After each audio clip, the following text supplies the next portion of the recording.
Trying to find a term for this kind of art. I usually say recycled art, but that's not really a great term, because first of all, sometimes when you're looking for recycled art, and that just means, oh, art that's being used again, as opposed to the materials.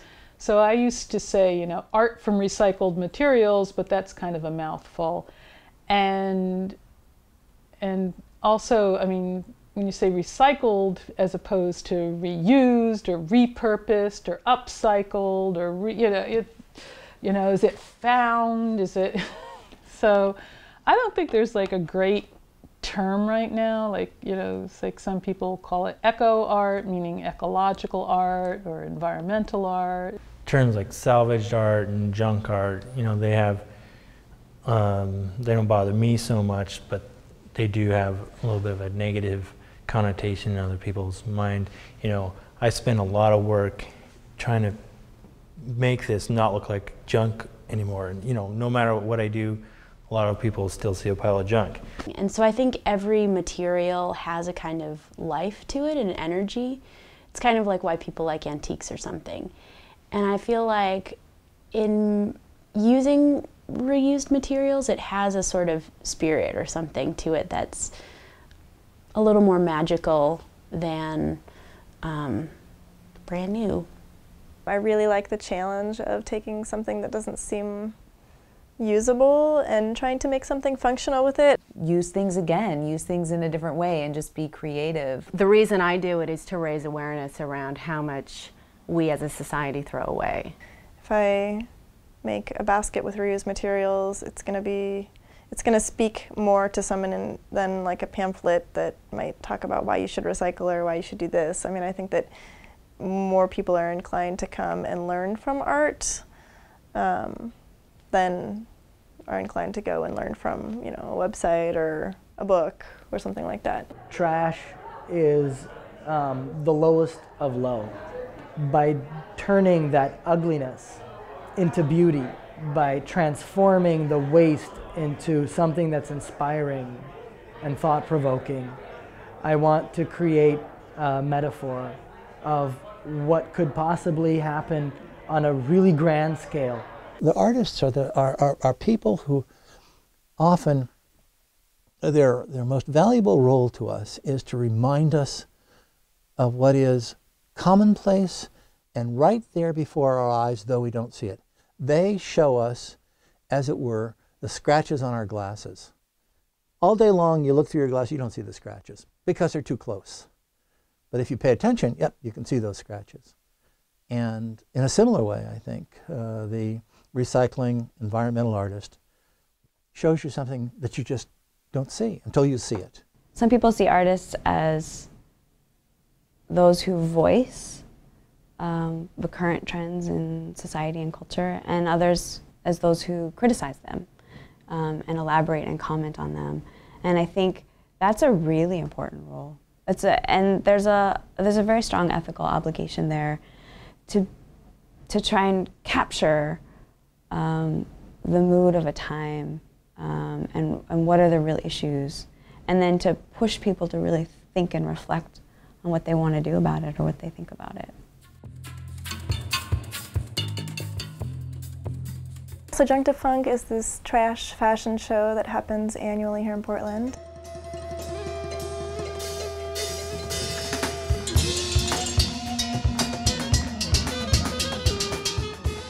If we're going to make a fashion show, like, let's have it be insane. So with that being said, this year I'm making my outfit out of mini blinds. And this year my plan is to just make the most enormous dress that I possibly can. That basically is what I'm thinking. And so I'm hoping that it will end up being an enormous white peacock.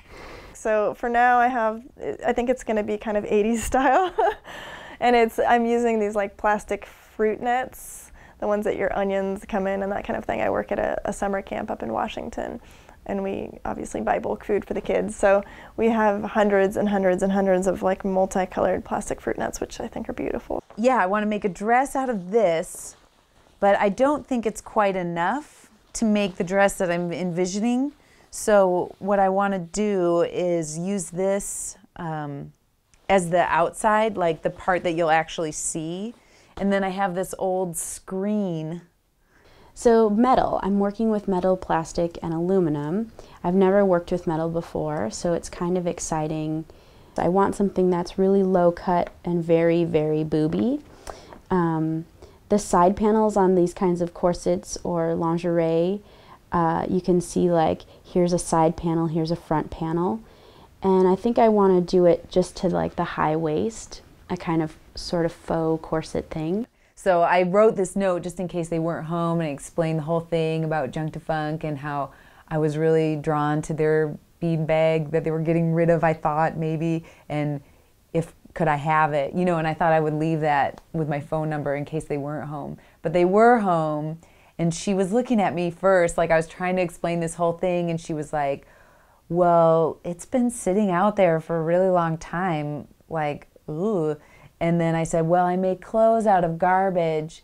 And then her face just lit up, and she was like, oh, great, yeah, you can have it if you want. My plan is to make kind of a corseted dress with a big train and huge skirt. These would be like the paint can lids. The bodice and everything will be kind of like the woven braided plastic. And I have some cut plastic feathers that I made sort of to have as a feathery lining underneath the whole thing. I really enjoy the challenge of taking something that is considered garbage or considered something, you know, it was like the last thing you would think is like, oh, I'm going to wear that. It has to challenge me, because that's the fun part. Like, I figured it out. I problem solved this puzzle. The show date is the November 15th. So we're at September. Today's the 27th. Ugh.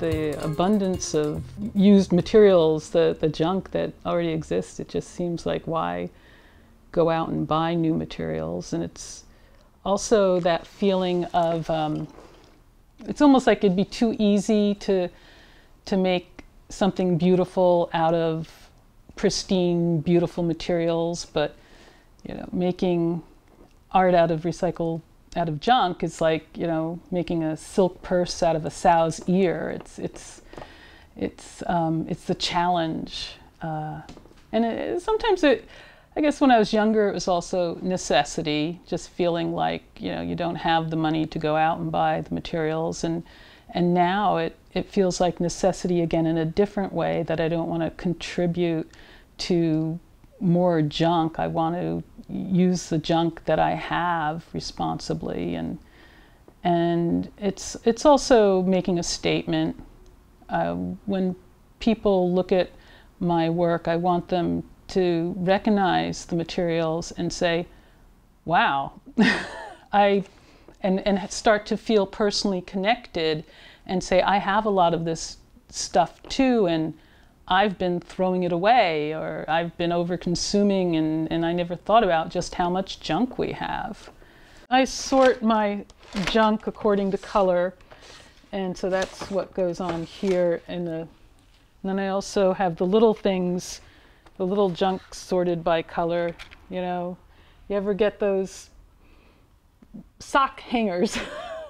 And I continue to save the aluminum pop tops, so that's what this is about. but I like sorting them. These are the blue ones, magic marker lids. I've been crocheting plastic bags, and so before you crochet them, you have to cut the plastic bags and make yarn, or some people call it plarn. And then there's this little plastic liner. I have no idea what they're called. I drink a lot of tea, small bit of the candy wrappers. Some of the reactions I get from my artwork is, well, ooh, that's weird, or what is that? You know, why are, you know, sometimes people are kind of, they don't take it seriously. And other times, I mean, people are kind of awestruck because it's just taking stuff that's mundane, and people get excited about recognizing the ordinary materials and seeing it in a different way. Sometimes people do kind of challenge me about like whether what I'm doing is art or is worthy, especially as far as like its value. It's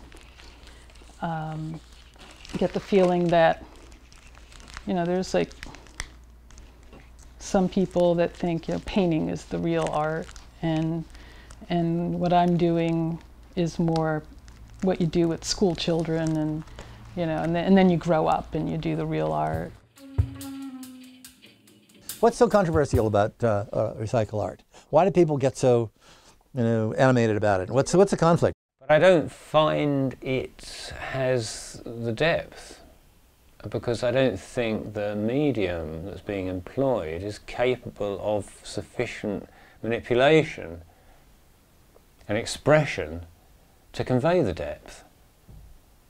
It can only do certain things because you're using pre-made items, so they've already got a shape defined. There's something so commonplace about some of the objects that are involved in recycled art. People don't think of them as deserving the elevated attention that fine art has, but the stage has been set by these 20th century artists.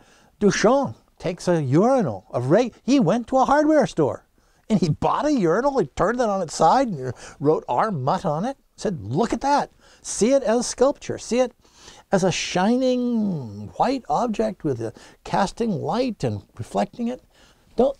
And we can start, you know, finding ordinary objects visually interesting and paying attention to the aesthetic characteristics of things that they truly have, even though they're just ordinary objects. I mean, basically, it's the equivalent of a sort of 5-year-old's vocabulary, as opposed to the vocabulary of Shakespeare. Now, a 5-year-old can be very exciting. They can come out with some interesting observations. I mean, they can be quite wise. But somehow there's something in the breadth and the vision, the experience, that's missing, which the adult has, which Shakespeare has, which a child doesn't have, however charming they are. We're free to do whatever, and we're also free to say, I don't like it. But sometimes what you don't like is the stuff that really gets under your skin and challenges you.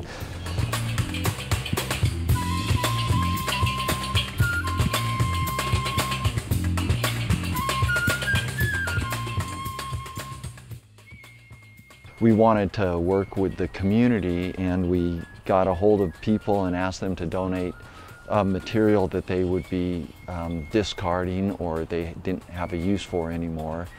And it was interesting to get different people involved and the stories that they had when they gave those pieces away. We then tore them apart and assembled this vessel of collective memories and experiences. And it's everything from an old fireplace wrap, a little curio cabinet, picture frames and rotten decking, a toy chest that a woman gave up, and the little girl, she was happy to see her toy chest have a new life. Skis, underwater logging chain. You know, you're building it and trying to figure out, is this going to hold up? Is it going to be a structurally sound piece or not? I'm influenced by Jeff Koons in that he's allowed us to take a vacuum cleaner and claim it was art, and it is. People broke rules in the 20th century, you know, the Picassos and the Pollocks who allowed us to play and feel free and break away from a rectangular piece in oil on canvas and redefine the definition of what art can be. And you know, it's just a basketball in an acrylic case in a museum, not some monumental oil painting.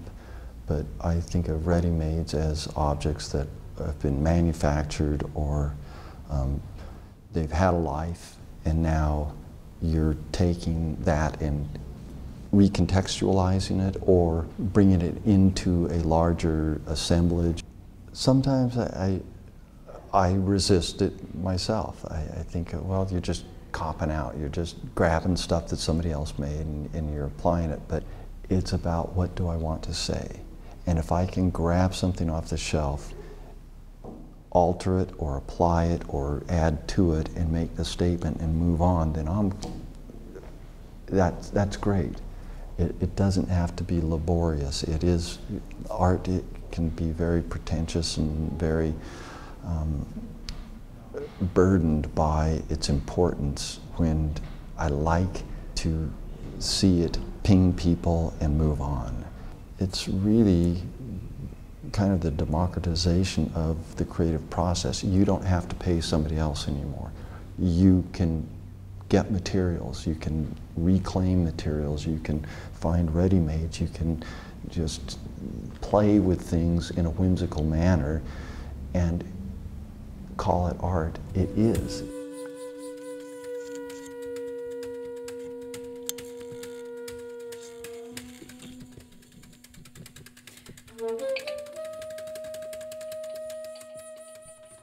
I'm an artist. I'm the co-founder of an art group which has become an international art movement, and that is called Stuckism.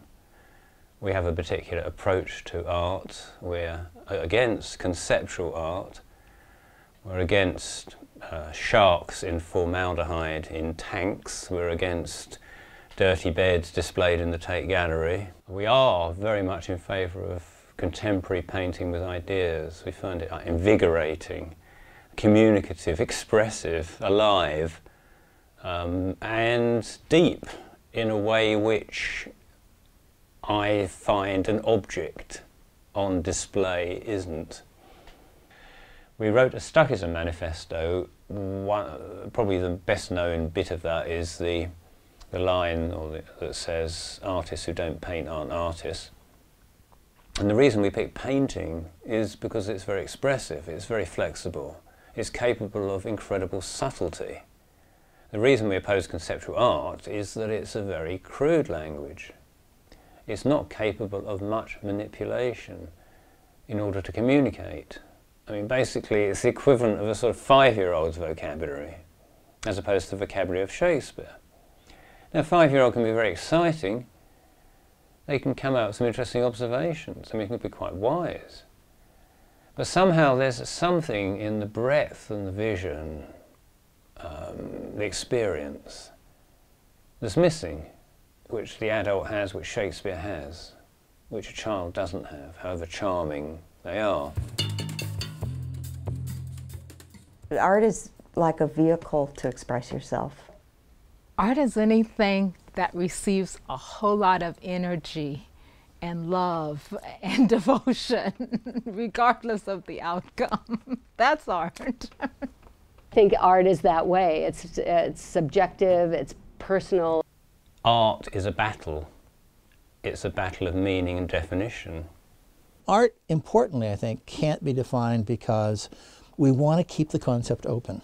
That is, if you define something, you're saying all and only things that have these characteristics, and name them, 1, 2, 3, 4, 5, count as art. But then the list is closed. And the next thing that comes along can't count as art if it doesn't have those characteristics. It can be anything. If I say it is, it is. There's people that steal things and say it's art. There's people that shoot themselves. There's a guy who has transplanted an ear onto his forearm. and he says this is art. Well, I say it's a battle because there are people that strongly oppose that. If someone calls it art, if they believe it's art, in their reality it's art, it's art. And I'm not going to exclude that. I mean, what's the point?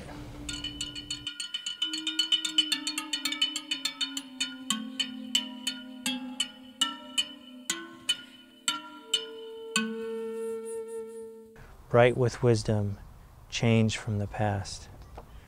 Junk has a life of its own. It's gone through a history. With that experience, it's able to tell you a story. What does it tell you? I call it the breeding pile. This is where they meet and maybe dance and find their mate and see what creates a good mate. And then you see the end result up there on the wall. It's a race between me and the scrappers.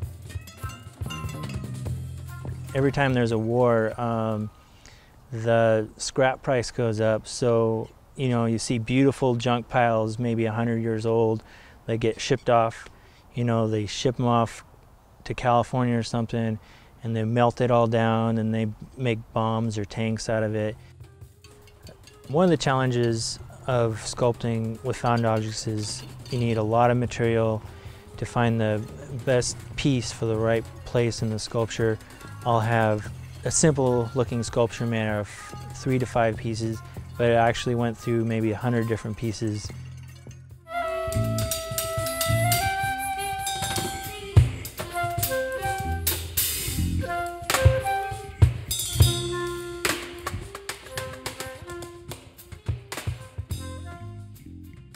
I'm more of a contemporary or neo-folk artist. I tend to do little statements, very, very political, mostly American politics. This is a head of JFK, and you can see that he's made out of all different pieces of cheese graters and strainers. And I use a little bit of oil and oil paint on the tin as well. And then there's Jackie with her vinyl hair. It was a purse. Then she's got a cake dish for a pillbox hat. This is all out of military patches, military clothing, Boy Scout patches, bullets, bullet casings, brass, bottle caps with bees on them, firecracker wrappers. It's a tumbling block quilt, and it's sort of how we start them young as Boy Scouts and then go to the military kind of piece. This is a log pattern quilt. It's all about consumerism and of how disposable our cars are. It's cheap and abundant. I had no money, and my God, there's tin cans all over the place. And so it was just, wow, I just fell in love with this and have been doing sheet metal work since.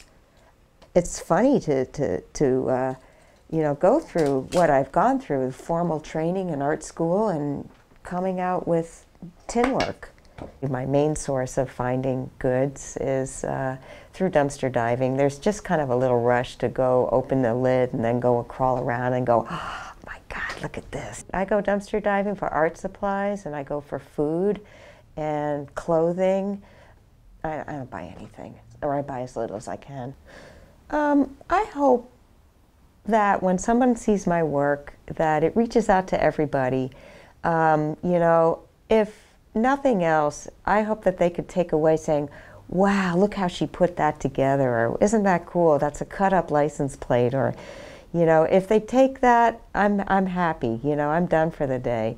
If they take back the political statement that goes with it, that's really great, I like to be able to make art and have it for everybody. I don't like the idea of my art just being for the educated or the art lovers or the highfalutin people. I like it for the working class.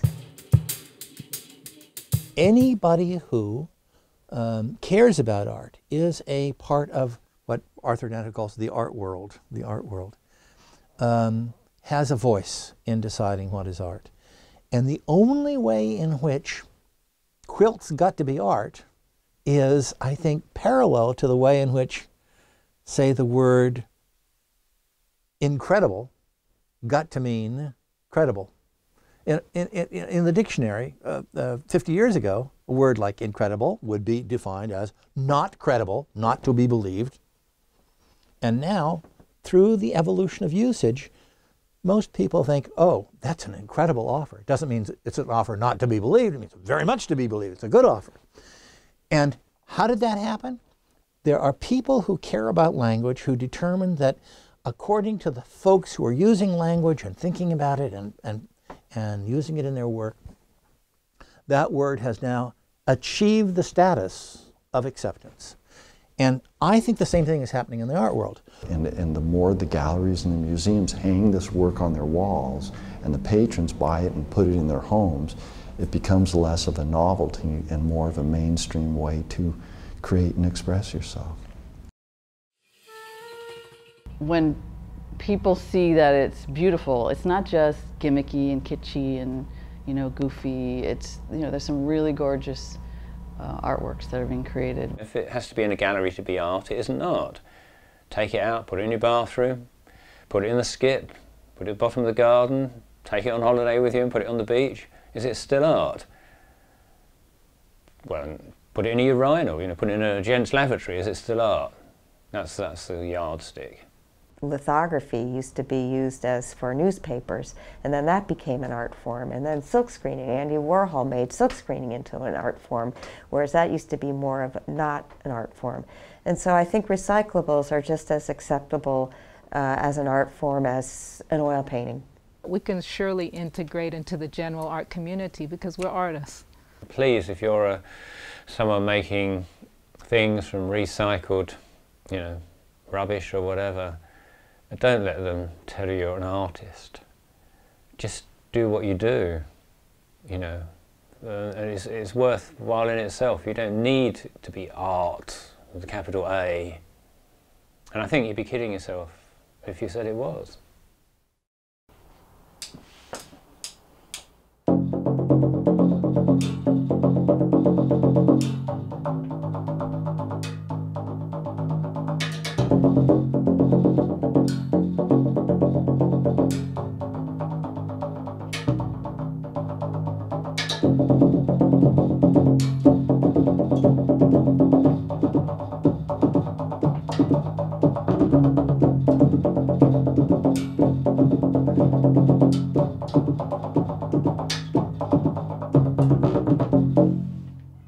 He called me to tell me there was a shopping cart underneath the 205 bridge, or the 405 bridge, and I said, well, does it belong to somebody? Is it, you know, is it a homeless person's cart? Are we stealing from the homeless? So we actually met underneath the bridge and loaded the cart up into my car, and I brought it to my garage.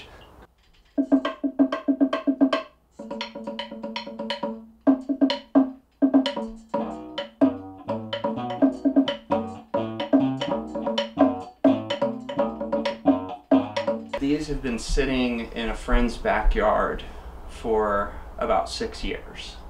The landlords of the place had pretty much cut down this tree in the backyard, and it's just, there's a pile of wood sitting back there.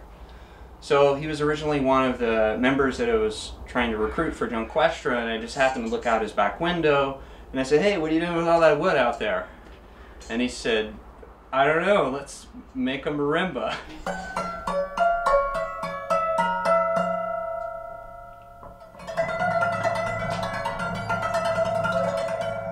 Made out of a bicycle wheel with tuning pegs from a piano and piano strings.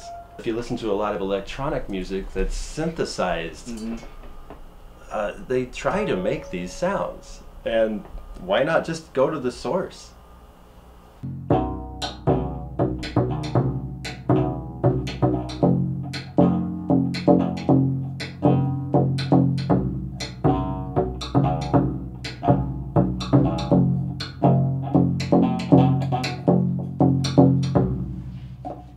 You know those little toys that have like a water ball on them, and you swing them around? It's like a shape of a little mace, and you just squeeze it around, you throw it around until they break. Well, I took that little rubber band and I attached it to this piece of wood, and it's got a lot of variable tuning. It's a really interesting little guy.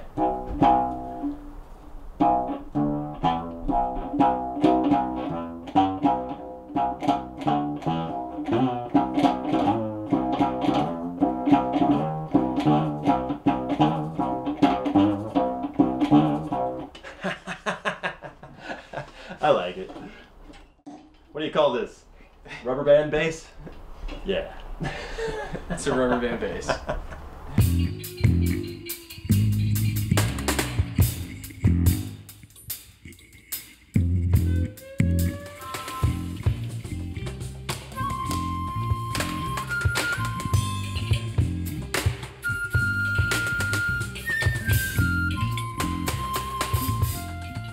I was in graduate school at San Jose State with my, he was my 4-year-old son, a single parent. And oil paints are expensive, terribly expensive, $7, $8, $12 a tube. And I was supposedly getting my master's degree in painting, but I couldn't afford oil paints. Couldn't afford art supplies. I had a child. I was living on financial aid and money was limited. So it was a choice between buying food for my child and buying art supplies. And it didn't make sense. My child came first. So making art from discarded materials and using my money to buy, food made perfectly good sense.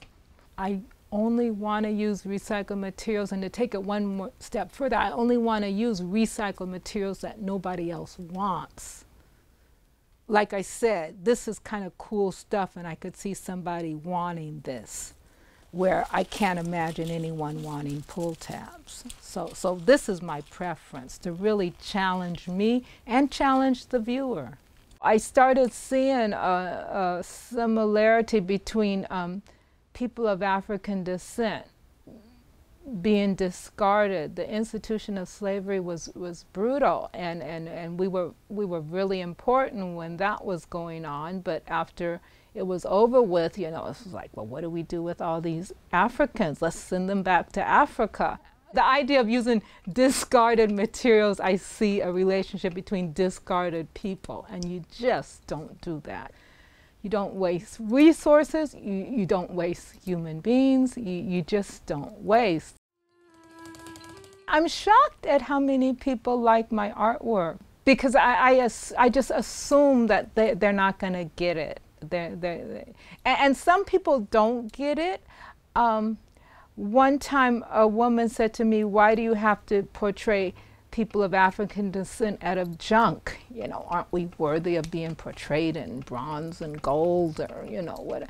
Of course we are, but I'm making a statement beyond gold and bronze. This whole idea of you don't need precious materials for something to be precious, and what is precious? I mean, things are really askewed to me. You have a responsibility to the public, to the community. It can't just be about self. You have a responsibility to educate, to help, to nurture. When I was in undergraduate school, I wasn't sure I wanted to be an artist because it seemed a little frivolous. But it was when I started putting an African identity to it and had this very social role to it that it felt right. And so, yeah, I feel that one needs to be socially responsible in everything that they do. When I won Junk to Funk in 2007, I had this idea to make these tiny pieces of sequence out of record albums. And I knew it was a good idea. And so I kind of knew I was going to win.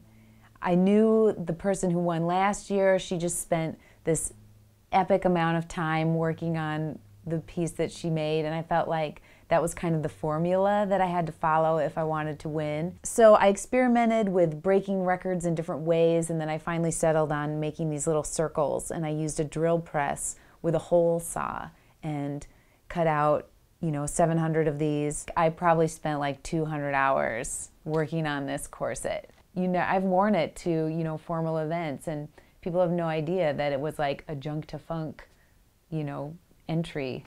So the first year I did a wedding dress with plastic bags that I ironed, and that was fun because I tried out, I kind of discovered this new technique of ironing plastic bags, and which I use for everything now, I'll make bags with it and all kinds of things. This is my Junk to Funk piece from I don't remember, 2 years ago. I had a bunch of Fred Meyer bags and twisted them by taping them to the end of a drill and then just running it, and they twist up really nicely, and then just sort of played until it took this shape and just knotted and wove as I went. Last year I killed myself making this high-waisted bell-bottom pants all out of CDs. So I cut them, I drilled them, I sewed, I don't know, hundreds, thousands, I don't even know. It took me forever. And it was this gorgeous, sparkly disco ball walking down the aisle or the runway. And then the human hair coat with this spiral notebook spring wig.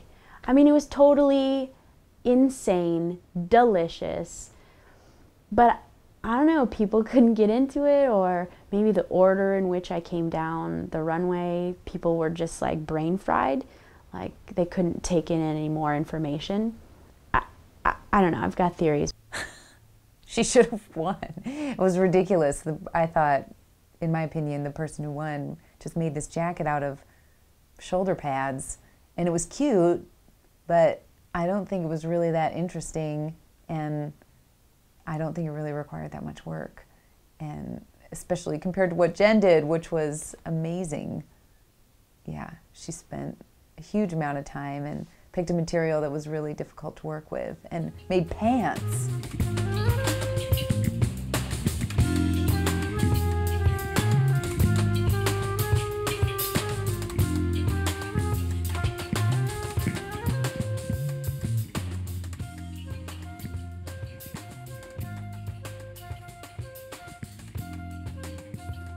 I leave stuff around for free because that's weird. Like I have a feeling like when I leave something out that it'll make somebody's day, and I've heard that from people. Like, I mean, I've definitely sent things through the mail to people at the perfect time, and they're like, "Oh, I was having a horrible day, and this is what's going on." And like, I mean, to me, like, I definitely live optimistic, but I haven't always been that way, and I know that like people can have like a rough day like every day, and anything like that that's just sitting out there. I don't know, like some little character like just smiling on the side of the road, you know, if somebody's like, and then they can take it home with them, you know, like that's that to me is like it's feels good, and it's kind of hilarious, you know, if somebody like, because I've done that, I've been like in a super bad mood or whatever, and I'm just like, ah, and then I'll see something, I'm like, dude, what is this? Like, it's just some little like smiling character or something, you know, like I love that type of stuff. It's hilarious. This is this stuff called safety cut. It's just like a linoleum cut. You cut your image out, roll the ink on here, and just press it on whatever you want. This is how I make like stickers. You can press this onto fabric. Pretty much all my canvases have something on the back. And now that I'm getting into like different substrates like found wood on the street or recycling materials, you know, like it opens it up. Like number one, it like feeds the addiction of having to do art all the time, like just constantly. And materials are free. And they actually add a different aspect to it. Like if I print on something that's like a frozen pizza box or something, then that image comes through, and people have actually told me I wouldn't like it as much if it wasn't for this other aspect. It's almost like collage. And when I go shopping for stuff, I look at that now. I'm like I can go to like the store and get a box of like Cheez-Its or something, and I'm like, I can get 4 5x7s out of this, you know. These were just bricks I was finding around, like on old like buildings that were knocked down and stuff. Since I work in an art store, I've heard like from other artists all the time, like, you know, don't use student grade, don't use this. Like they look at a piece of cardboard and they start cringing, you know, because that's like cardboard is like probably the most like biodegradable out of them all. Like it's gonna like disappear, but I love it because I just figure, like, you know, I want to get stuff out into the world while I'm an artist that's alive. I don't really care about the whole thing of like I hear that all the time with like, oh yeah, you won't make any money till you're dead. I don't believe that, and I think perpetuating that is just going to make that type of thing happen. So all these people that they want to have artwork that's on like something that's going to last 100 years, it's kind of a weird abstract concept to me, because I don't know. I think holding on to things too tight like that and expecting that to happen is kind of a weird thing. I would rather flow my work. I'd rather have like an idea and put it down quick than to have to brainstorm the idea and pick it apart, and then so that I can use this paper that I'm worthy of, you know. So it's been 3 weeks. I'm coming along with the dress. At least now I have a full dress that can be worn at this point.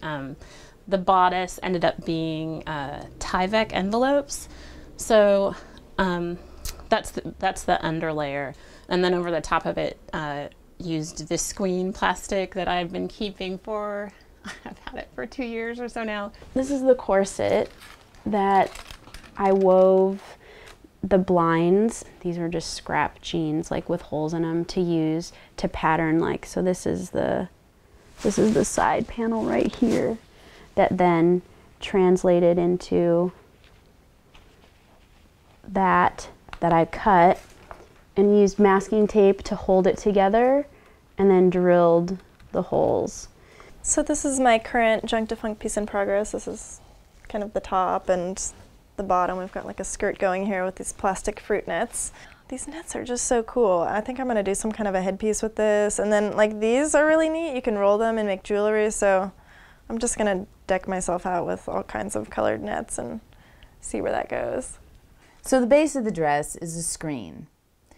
And then I took the pieces of beanbag. I actually took the whole thing apart, laid it flat, and then I made this pattern piece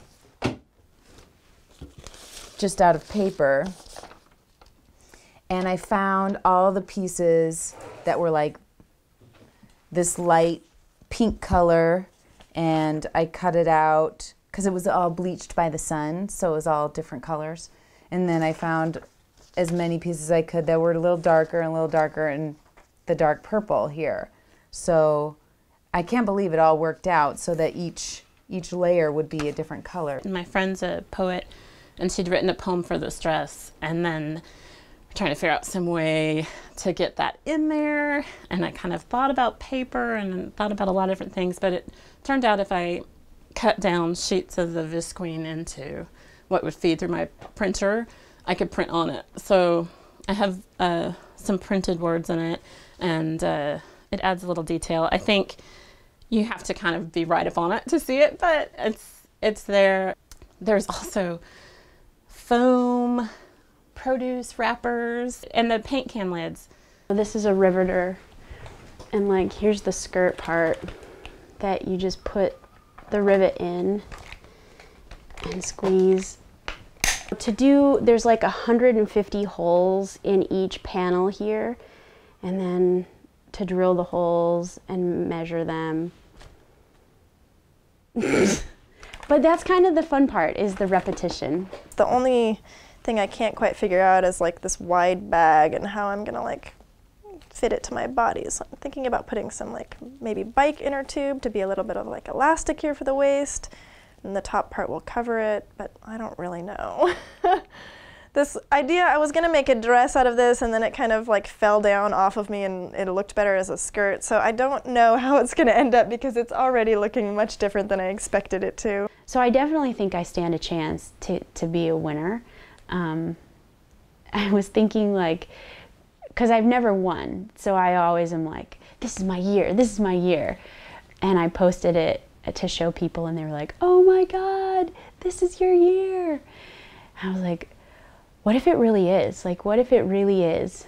I have to wear something equally awesome if I have to go up on stage. I can't believe I'm thinking about this, but I am. Yeah, I'm gonna win phase. Like, there's no way I'm totally gonna win. We'll see how it how it goes from here.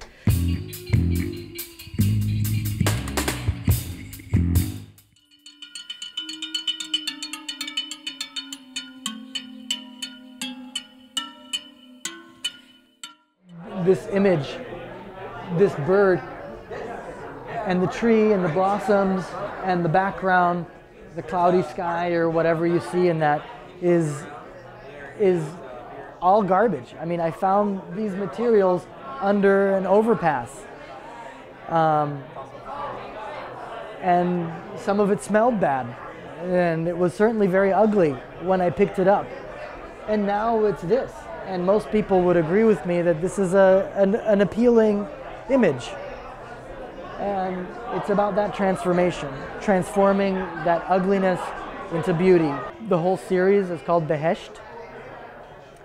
Behesht is a Farsi word for paradise.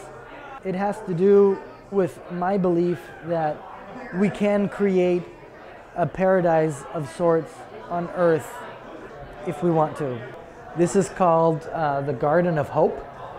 My proposal was to, which got accepted, was to advertise community cleanup of Broadway, and then to use the trash the next day to start creating a large-scale art piece at their festival with the help of whoever happened to come by. Basically, he works with crap. Like, I mean, you can see the little McDonald's thing right there.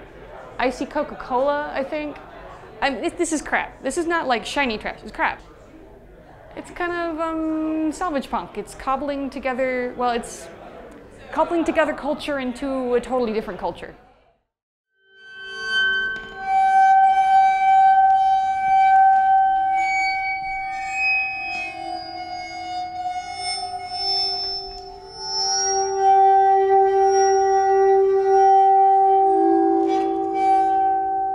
Because the sculptures look so almost futuristic, I don't think people really got the connection that, you know, Gregory was the one who made them, for one. So it's had to be a bit of a verbal story.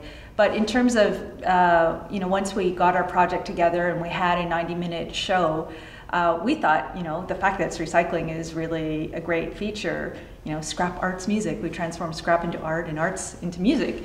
But we were getting, especially in the U.S., in the southern U.S., like comments like, "Ooh, scrap is not a good word for a name of a company. Can you maybe change the name?" There was a negative cachet attached to scrap, to debris. As even though, you know, our instruments and so on were showing that it wasn't such a bad thing. Can we downplay that a bit? We have to call ourselves scrap. So that was in the early years. Yeah, that's quite changed. What we're interested in doing is, through our project, demonstrating that before you throw away an idea, give it a second or a third or a fourth consideration. And it doesn't necessarily have to be limited to concepts of recycling. It's concepts of what's acceptable as music, what's acceptable as performance.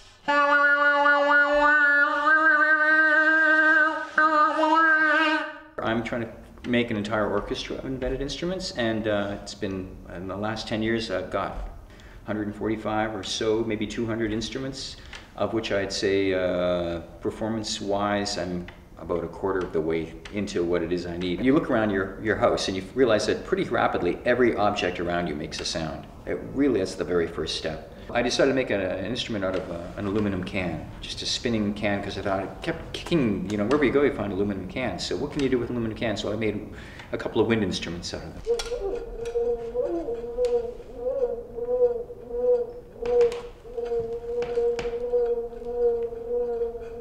Kind of a lonely...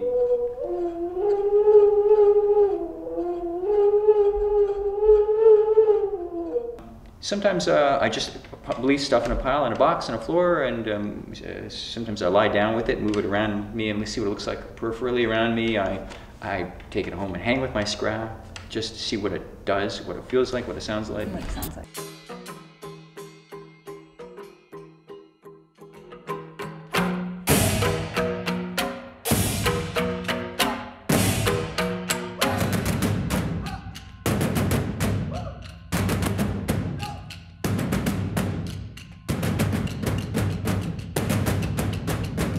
historically, people have always made musical instruments, right? Somebody invented the saxophone, somebody invented the double bass, somebody invented the piano. This string instrument behind me took like, I just opened my notebook yesterday, 2 days ago, was 2006 bridge system failed completely. I have to take it apart and rebuild it again. I wanted to use all of these, all this piano wire I had and make some giant, long stringed instrument because I'd seen books about how the physics of how this theoretically works. So we decided to put it all together and invented bridges that would suspend the strings away from the body of the instrument, and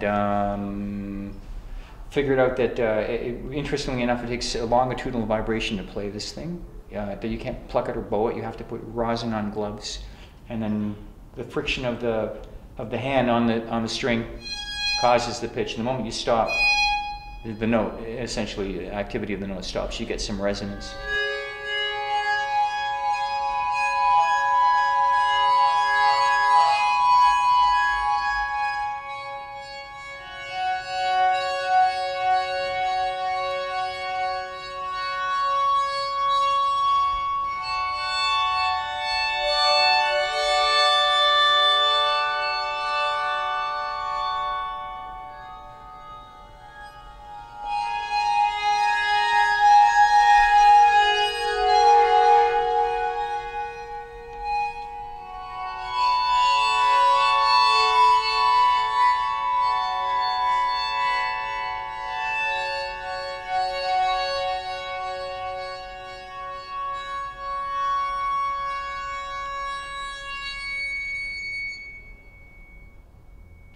I like using the analogy, Adolph Sax, who built the first saxophone. I'm sure Mrs. Sax didn't really want him hanging around the house very much playing that instrument.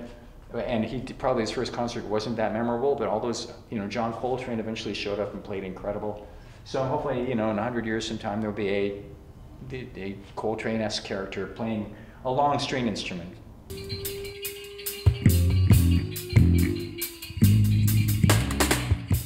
I think actually last night I had some creative breakthroughs. So I think that's what it takes, is just going right up to the deadline and staying up until 2 in the morning, and then you make earrings like this. I feel good. I was up till 1 in the morning this morning finishing it because I had just like a wild idea of adding and making the fruits and stuff, and so it was good. It was kind of a last minute creation that was really fun.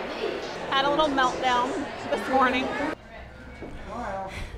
What's wrong? Well, now we can't tell it's a veil. Why do you need it to be a veil? I don't. You don't. You're doing too many things. But now it's like a fountain over your head. Oh, that's my flesh. Sorry. Actually, okay, I'm gonna just cut. Do it. Go with your instinct.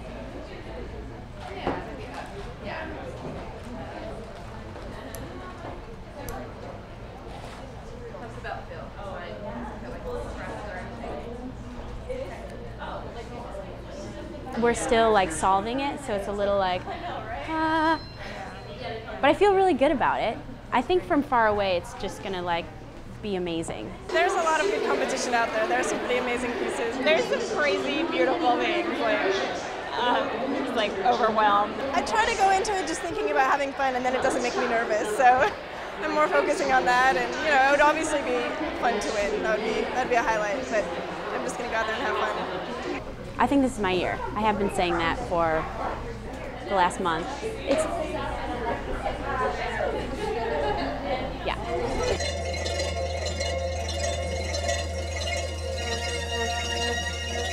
Ladies and gentlemen, we're Junk Quester, and we're very happy to be here this evening.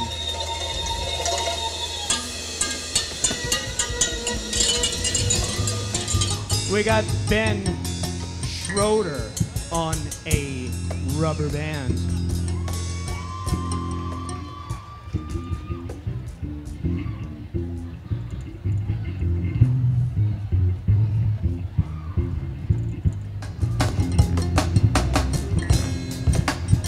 And right here at my side, we have Hope Medford on the recycled cajon.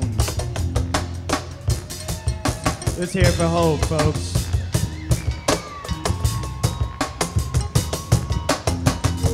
Over here to my left, dead center. We got Matt on, I couldn't come up with a better word for this, but the shits are.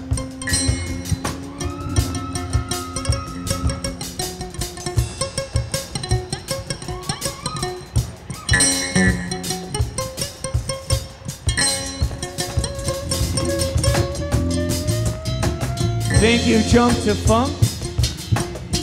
Thanks to all the sponsors, and we're glad to be here, and we hope you enjoy the show.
the envelope.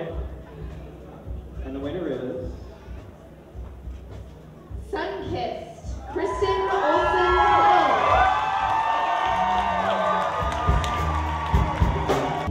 Third place goes to Net Consumption, Taylor Cash.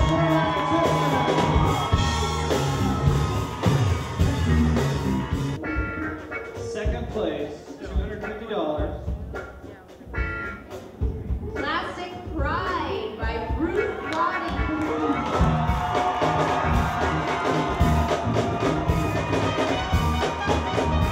All right, this is first place, $500.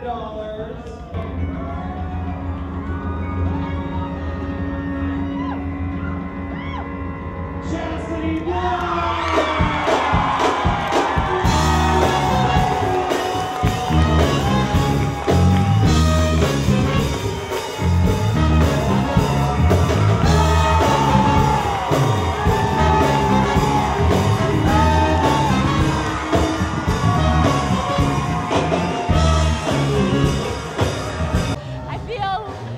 I feel a little numb, a little like deserved. I fucking deserved it. Yeah, I was nervous the whole time. My stomach kept dropping. I was shaking. I mean, I was sweating. I don't even know what happened actually. But I mean, I knew when the whole crowd erupted, I was like, man, they get it. They get me. Like, finally someone gets me. This is cool. When push comes to shove, we can figure out how to make things work. But on the other hand, we're real procrastinators. And it's possible that we'll procrastinate too much until it's just too late and we'll miss the boat. People are much more aware about recyclable goods now than probably ever than before. This whole new green movement, I think, is a great step. I'm convinced that because everybody's thinking about it more, that it really is going to happen, that things are going to get better. I guess I'm an optimist that way. There's so much recyclable material. There's so much imagination. The attitude of stop having people make stuff for you and try making it yourself. That's a really wonderful, freeing moment. I mean, there are so many easy things that you can do with everyday things that you throw away, and if people were just to learn like that simple technique, I think that they might do a lot more of it and feel okay about reusing something and not really have that stigma about, oh, well, that's garbage. What is garbage after all? What is scrap? You know, it's just a word that we use to describe something that we have lost the imagination to deal with.